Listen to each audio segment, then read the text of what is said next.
नमस्कार। धार्मिक रतन चैनल में आपका स्वागत है।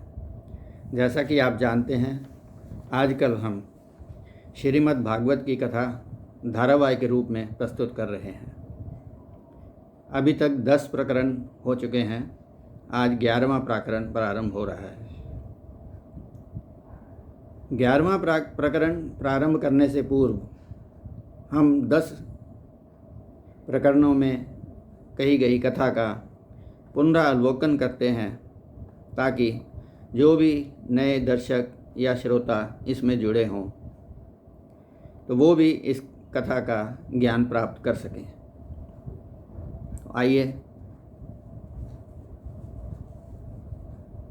कथा का पुनरावलोकन करते हैं। सबसे पहले हमने श्रीमद् भागवत के महात्म्य की कथा सुनाई थी, जिसमें गोकर्ण और धुंधकारी की कथा आई थी। फिर पहले स्कंद में भगवान कृष्ण के गोलोक जाने के पश्चात पांडवों द्वारा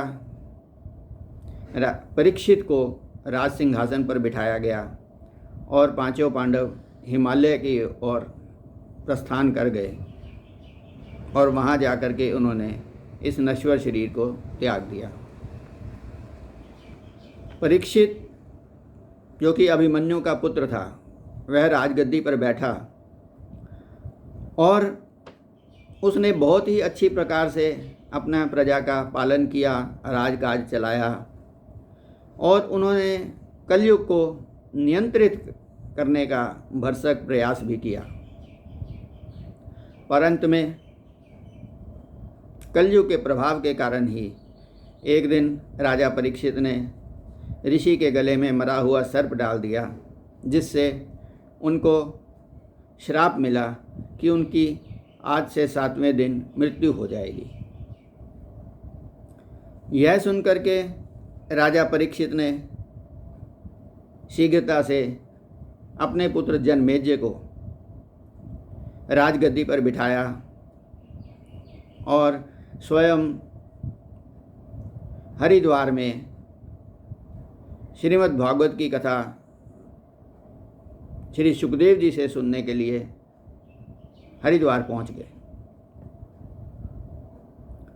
इसके साथ ही पहले स्कंद की कथा समाप्त हो जाती है। दूसरे स्कंद की कथा में सुखदेव जी ने राजा परीक्षित को खटवांग की कथा सुनाई, जिसकी कि 2 घड़ी में मुक्ति हो गई थी। इसके पश्चात सुखदेव जी ने राजा परीक्षित को भगवान विष्णु के 24 अवतारों का संक्षिप्त में वर्णन किया। इसके साथ ही दूसरे स्कंद की कथा भी समाप्त हो जाती है। तीसरे स्कंद में मैत्रेय ऋषि और विदुर जी के मिलने का संवाद है। मैत्रेय ऋषि जी ने विदुर जी को बताया कि श्री कृष्ण जी परम धाम को चले गए हैं। तो मैत्रेय जी बहुत प्रकार से विदुर जी को सांत्वना दे रहे हैं। विदुर जी के कहने पर मैत्रेय जी ने उन्हें इस सारी सृष्टि की उत्पत्ति का हाल सुनाया और मनु एवं उसकी संतानों का वर्णन किया। इसके पश्चात मैत्रेय जी ने विदुर को भगवान कपिल मुनि के अवतार की कथा सुनाई कि किस प्रकार विष्णु भगवान कपिल मुनि के रूप में प्रकट हुए और उन्होंने अपनी माता देवहूति को सांख्य योग का ज्ञान दिया।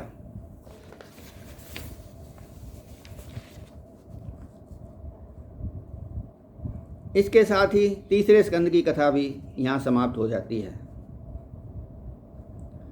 चौथे स्कंद में सती का दक्ष के यज्ञ में जाकर के अपना शरीर त्यागना और पुनः हिमाचल के घर में पार्वती के रूप में जन्म लेने की कथा आती है। फिर इसके बाद सभी देवताओं द्वारा प्रार्थना करने पर भगवान शंकर का विवाह के लिए राजी होना और शिव पार्वती विवाह की कथा आती है। इसके बाद मनु के पुत्र उतानपाद और उतानपाद के पुत्र बालक ध्रुव की कथा आती है, जिसने 5 वर्ष की अवस्था में भगवान को प्रसन्न करके उनसे वरदान प्राप्त किया। ध्रुव के वंश में आगे चल कर के एक राजा बेन हुआ जो बड़ा अधर्मी था और वह स्वयं को ही परमेश्वर कहता था। ऋषियों का अपमान करने पर ऋषियों ने उसका अंत कर दिया और उसके शरीर का मथन किया, जिसके पश्चात भगवान विष्णु के अवतार राजा पृथु उत्पन्न हुए। राजा पृथु ने इस धरती का दोहन करके उससे बहुत सारी औषधियाँ निकाली, अपनी प्रजा का सुखपूर्वक पालन किया और पर्यावरण का बहुत ही ज़्यादा ध्यान रखा। राजा पृथु ने 100 अश्वमेध यज्ञ भी किए। इसके पश्चात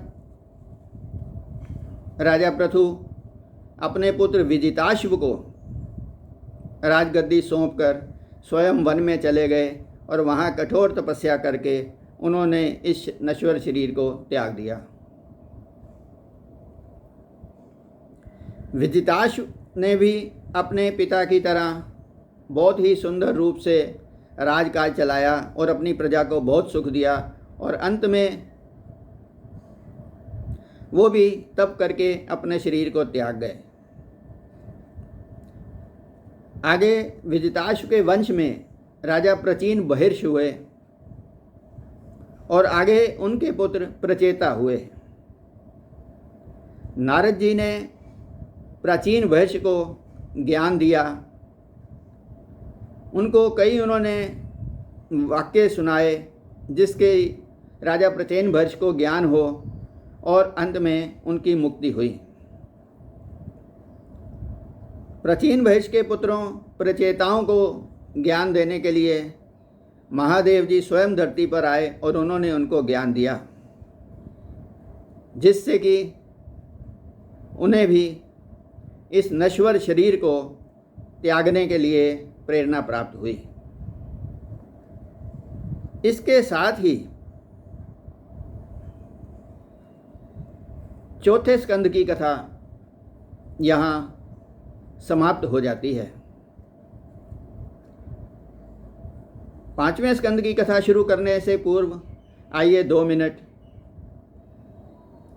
भगवान का संकीर्तन कर लेते हैं।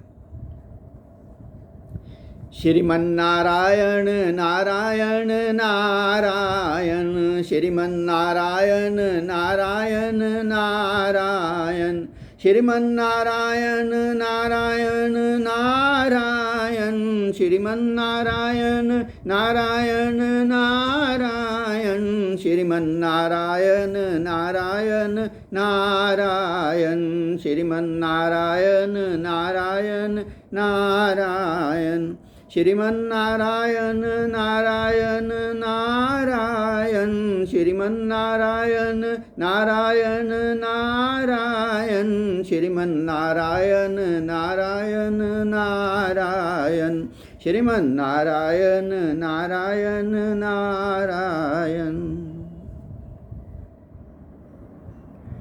अब हम 5वें स्कंद की कथा शुरू करते हैं। इसके बाद सुखदेव जी ने राजा परीक्षित को कहा कि मनु के बड़े पुत्र प्रियव्रत शुरू से ही वैरागी स्वभाव के थे, अतः वह जंगलों में तपस्या करने चले गए। मनु कई बार उनको मनाने के लिए गए पर वो घर वापस नहीं आए। इसके बाद नारद मुनि और सनकादिक ऋषि ने जाकर के प्रियव्रत को समझाया कि उन्हें घर वापस जा कर के राजपाट संभालना चाहिए और इस सृष्टि को आगे विस्तार देना चाहिए। नारद और सनकादि ऋषि के कहने पर प्रियव्रत जी घर में वापस आए और उन्होंने राजपाट को संभाला और बहुत वर्षों तक राज्य करके अपनी प्रजा को सुख दिया। उनके अग्नीद आदि 10 पुत्र हुए। एक दिन प्रियव्रत ने सोचा कि शाम को सूर्य देव जब मंदराचल पर्वत के पीछे चले जाते हैं तो उनके राज्य में अंधेरा हो जाता है। इसलिए उन्होंने एक ऐसे यंत्र का निर्माण करवाया और उस यंत्र को पर्वत के ऊपर रखा जिससे 24 घंटे उनके राज्य में सवेरा रहता था।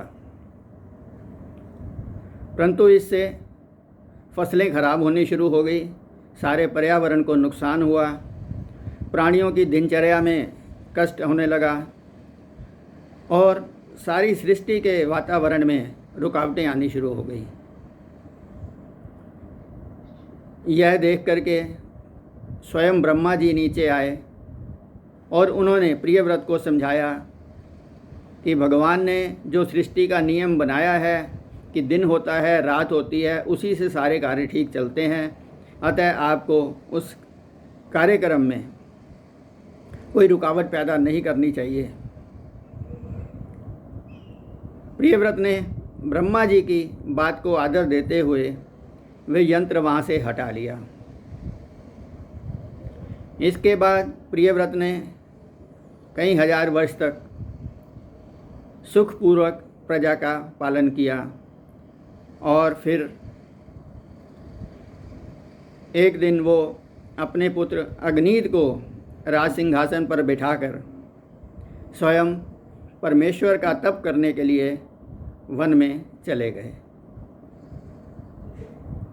आगे की कथा हम आपको अगले प्रकरण में सुनाएंगे। धन्यवाद। जय श्री कृष्ण।